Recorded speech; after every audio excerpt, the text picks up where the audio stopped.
तो hello guys, welcome back to the YouTube channel study spot 1। आज हम prove करने वाले हैं एक अगला थ्योरम जो कि वेक्टर चैप्टर का है और इम्पोर्टेंट भी है। तो ये थ्योरम की स्टेटमेंट देख लेते हैं और आगे फिर हम इसे प्रूव करते हैं। तो स्टेटमेंट क्या बोलती है? Prove that the medians of triangle are concurrent.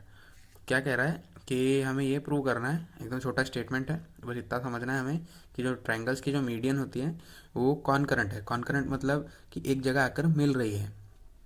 ठीक है, तो अभी ये तो समझ गया, स्टेटमेंट तो समझ गया, लेकिन ये तो हमें पता ही नहीं कि मीडियन क्या होता है।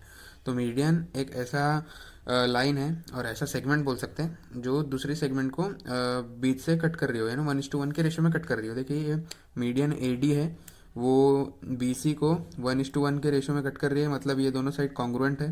वैसे ही बी ई जो है वो ए सी को कट कर रही है, फिर ए ई और ई सी दोनों कॉन्ग्रुएंट साइड बन रही है। ठीक है, आई होप आपको ये समझ गया होगा। तो चलिए इसके आगे हम इसे प्रूव करते हैं। तो इस वीडियो में जो आप थ्योरी देख सकते हैं, इसी थ्योरी को अगर आप कंसिडर करके या फिर लिखोगे अपने एग्जाम में, तो आउट ऑफ मार्क आपके जेब में है। यानी कि क्वेश्चन 3 मार्क्स के लिए आता है, 3 मार्क्स के लिए।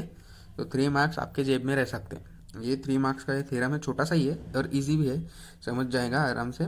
तो अगर ये आपको समझ जाता है, आप इसकी प्रैक्टिस करते हैं और सेम टू सेम अगर आप अपना पेपर में लिख कर आते हैं, थोड़े से वर्ड्स आगे पीछे हो सकते हैं, अपने मन से लिख सकते हैं, लेकिन अगर थ्योरी परफेक्ट रही तो आपके अब 3 मार्क पक्के हैं। तो चलिए देखते हैं आगे में। इसके सॉल्यूशन में क्या कहा गया है? Let A vector, B vector and C vector be the position vector of the vertices A B and C of the triangle A B C respectively. मतलब कहना ये चाह रहा है कि जो ये ट्रायंगल है ए बी एंड सी, इन तीनों के, ये जो तीनों वर्टाइसेस है ट्रायंगल के, इनका जो पोजीशन वेक्टर है वो ए वेक्टर है, बी वेक्टर है और सी वेक्टर है। फिर आगे बोला गया है let D E and F, D vector E vector and F vector be the position vector of point D E and F where D E and F are the mid points of side B C A and A B respectively.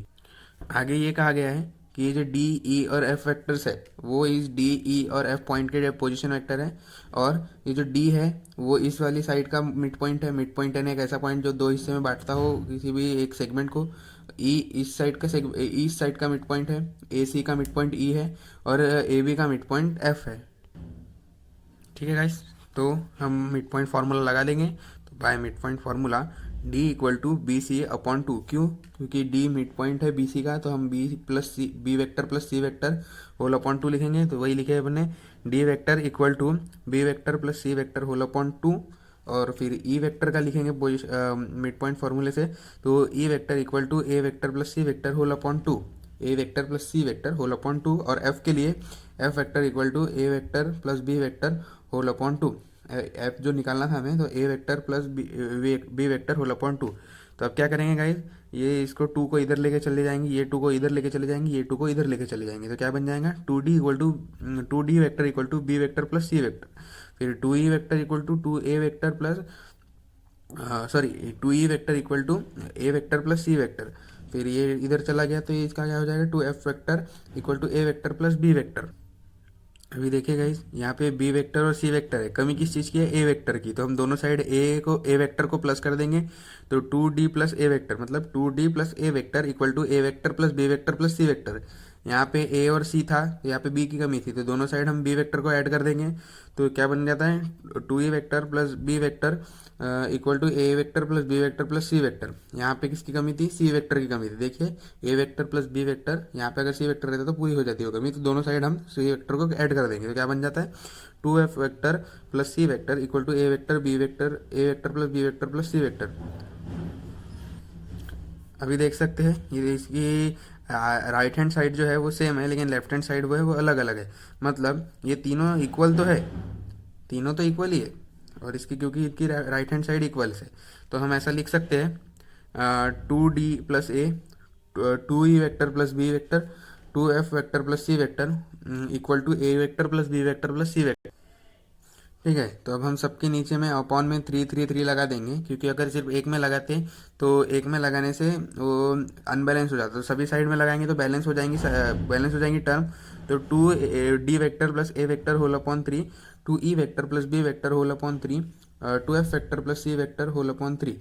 वैसे ही A vector plus B vector plus C vector whole upon three equal to हम जी ऐसे मान के चलेंगे। देखिए यहाँ पे से लिखा है, यानी हम कह के ले रहे हैं कि बस जी है, जी वेक्टर है करके कोई ना कोई उसका पोजीशन वेक्टर। ठीक है, तो ये सबके नीचे थ्री थ्री लगा दिए, तो ये तीनों से कैंसिल भी कर सकते हैं। अगर हम इससे कैंसिल करेंगे तो ये इसका वैल्यू तो बनने वाला यही है। ठीक है, तो ये बस ऐसे ही रखें बैलेंस करने के लिए। तो अभी हम थ्री को कैसा लिख सकते हैं, टू प्लस वन लिख सकते हैं। तो two D plus A whole upon two plus one, two E plus B whole upon two plus one, two F plus C whole upon two plus one, है ना। फिर A plus B plus C whole upon three हो जाएगा। ठीक है, तो ये वाला जो फॉर्मूला बन रहा है ये आप देखा देखा लग रहा है, कमेंट कीजिएगा कौन सा फॉर्मूला है, तो मैं बता देता हूँ अभी। तो ये है सेक्शन फार्मूला। ठीक है, तो ये सेक्शन फार्मूला क्या बोलता है, जो जी पॉइंट है, ये जो जी जिस चीज़ का वेक्टर, जिस पॉइंट का पोजीशन वेक्टर है, वो क्या कर रहा है, ए डी को टू इस टू वन में बांट रहा है ना।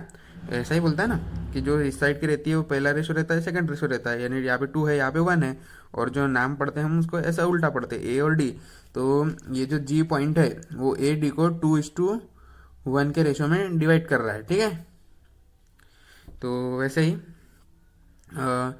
ये जो बी और ई को है वो टू इस टू वन में डिवाइड कर रहा है, सी और एफ को भी टू इस टू वन में डिवाइड कर रहा है। तो हम यहाँ पे लिख सकते हैं सेंट्रॉइड जी जिसका पोजीशन वेक्टर जी वेक्टर है divide the medians A D B E and C F internally in the ratio two is to one. यानी ये जो सेंट्रॉइड है वो ए डी को, बी ई को और सी एफ को to is to one, to is to one और टू इस टू वन के रेशो में डिवाइड कर रहा है। ठीक है, ये जो पॉइंट है वो तीनों तीनों ये जो जी पॉइंट है वो तीनों मीडियंस पर लाई कर रहा है, क्योंकि वो तीनों मीडियंस को बराबर बांट रहा है ना। तो इस वजह से क्या होगा कि तीनों मीडियंस पर लाई कर रहा है, यानी वो एक ऐसी जगह होंगी जहाँ पे वो मिल रहा होगा। यही तो कंडीशन होती है ना कि कोई भी जब पॉइंट, एक ही पॉइंट दो अलग अलग लाइंस में लाई कर रहा है, मतलब वो लाइन इंटरसेक्ट हो रही है। तो ये देखिए, ये जो जी पॉइंट है वो तीनों लाइन पे लाई हो रहा है, मतलब ये तीनों पॉइंट मिल रही है कहीं ना कहीं जगह पे। तो वो जहाँ पे मिलती है उसको हम सेंट्रोइड बोलते हैं। तो इसीलिए हम बोल सकते हैं medians of a triangle are concurrent. और आगे लिख सकते हैं अपना नॉर्मल वाला डायलॉग, हैंस प्रूव्ड। ठीक है, इसी के साथ ये थ्योरम ख़त्म होता है। तो ये थ्योरम आप अगर कवर कर ले या फिर लिख के प्रैक्टिस कर ले तो बहुत अच्छा होगा। सो लाइक कीजिए, कमेंट कीजिए और बताइए आपको ये वाला थ्योरम जो है समझा है क्या नहीं समझा है। नहीं समझा होगा तो हम सारे डाउट क्लियर करेंगे। और साथ ही सब्सक्राइब कीजिए नए आने वाले थ्योरम्स के लिए।